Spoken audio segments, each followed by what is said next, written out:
Good morning. Concept ज्ञान की दुनिया में आज आपका स्वागत है। आज के टॉपिक पे चर्चा करते हैं मानव पर्यावरण एवं अन्योन्य क्रिया उष्ण कटिबंधीय एवं सुपोषण प्रदेश में मानव जीवन पर आज हम चर्चा करेंगे। आज के टॉपिक में अमेजन बेसिन में जीवन पे चर्चा करते हुए हम इस वीडियो को आगे बढ़ाते हैं। उष्ण कटिबंधीय प्रदेश कर्क रेखा और मकर रेखा के मध्य स्थित है। भूमध्य रेखा जो 0 डिग्री सेंटीग्रेड अक्षांश होती है के 10 डिग्री उत्तर और 10 डिग्री दक्षिण के मध्य भाग को भूमध्य रेखीय प्रदेश कहते हैं। अमेजन नदी इसी प्रदेश से होकर बहती है और इसकी अनेक सहायक नदियां हैं जो मिलकर अमेजन बेसिन का निर्माण करती है। यह नदी basin Brazil, Peru, Bolivia, Ecuador, Colombia तथा वेनेजुएला जैसे 6 देशों से होकर बहती है। यहाँ की जलवायु की बात करें तो पूरे वर्ष यहाँ गर्म और नम जलवायु रहती है। दिन और रात में समान रूप से गर्म और आर्द्र मौसम रहता है।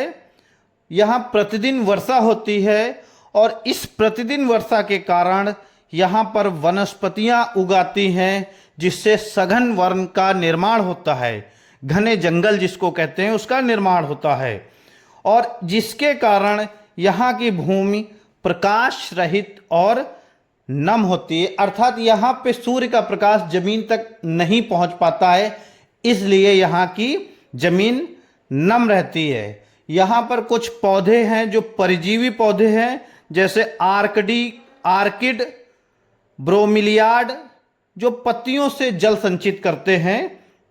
यहाँ के पक्षी टूकन पक्षी, गुंजन पक्षी, रंगीन पक्षी और बड़ी चोंच वाले पक्षी होते हैं जो नम या गीली जगह में या पानी में आसानी से शिकार कर सकते हैं जैसे बतख, बगुला।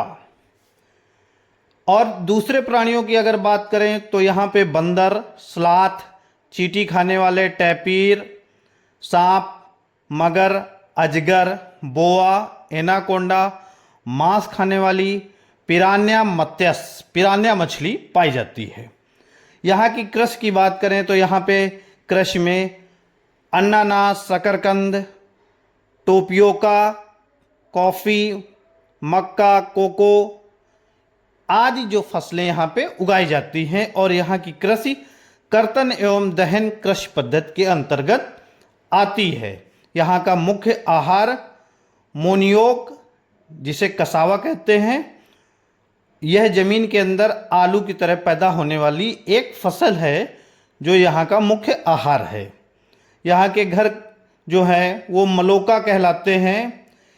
इन घरों की छत्र तीव्र ढलान वाली होती है जिससे पानी, बरसात या अन्य चीज़ों से जल नहीं रुक पाता है। 1970 में यहाँ अमेजन नदी में ट्रांस अमेजन महामार्ग का निर्माण किया गया था। अब आप इस चित्र के माध्यम से आप अमेजन के बेसिन को देख सकते हैं। यह किस देश में फैला हुआ है या किन किन नदियों के सहायता से अमेजन नदी यह बेसिन का निर्माण करती है और किन किन देशों से यह होके गुजरा है, आप इस चित्र के माध्यम से देख सकते हैं। यह चित्र जो है दक्षिण अमेरिका का है। अब बात करते हैं गंगा ब्रह्मपुत्र बेसिन में मानव जीवन की। तो यह बेसिन उपोष्ण में 10 डिग्री उत्तर अक्षांश से 30 डिग्री उत्तर अक्षांश के मध्य है। गंगा और ब्रह्मपुत्र का मैदान पर्वत एवं हिमालय के गिरिपाद तथा सुंदरवन डेल्टा इस बेसिन की मुख्य विशेषता है।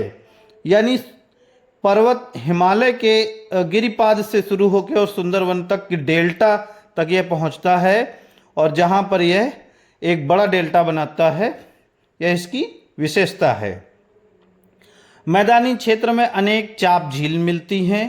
यहाँ की जलवायु मानसूनी जलवायु है, अर्थात मध्य जून से मध्य सितंबर के बीच में यहाँ पर वर्षा होती है।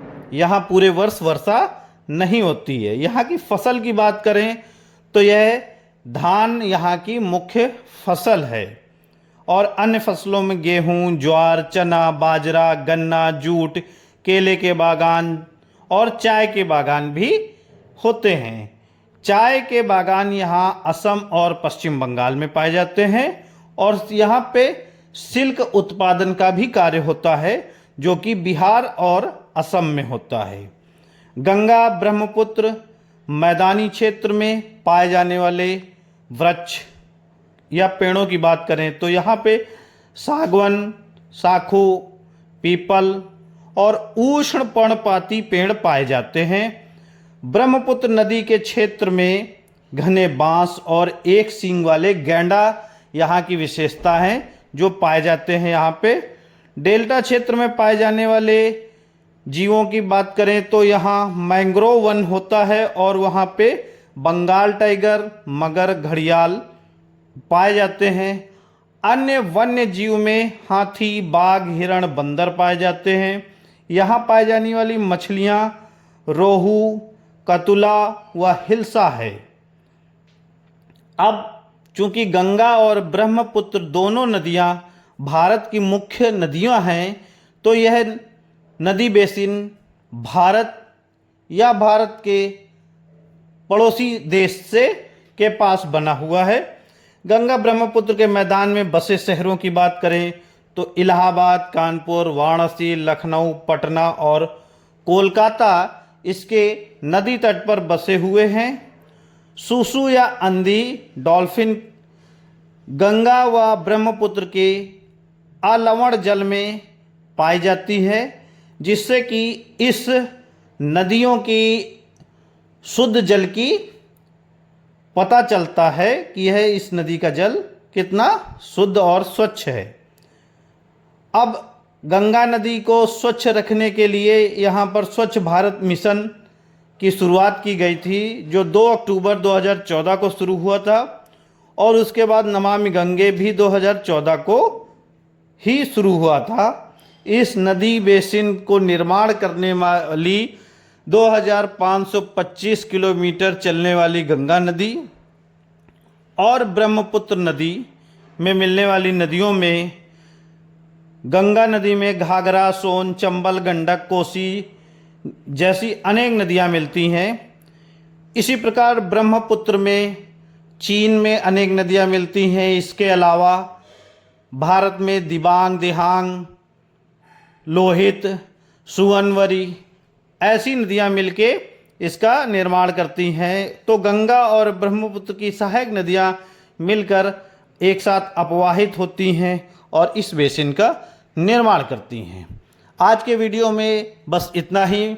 मिलते हैं अगले वीडियो में। तब तक के लिए नमस्कार। चैनल को लाइक, सब्सक्राइब और शेयर करते रहिए जिससे हमारा प्रोत्साहन बढ़ता रहे। धन्यवाद दोस्तों।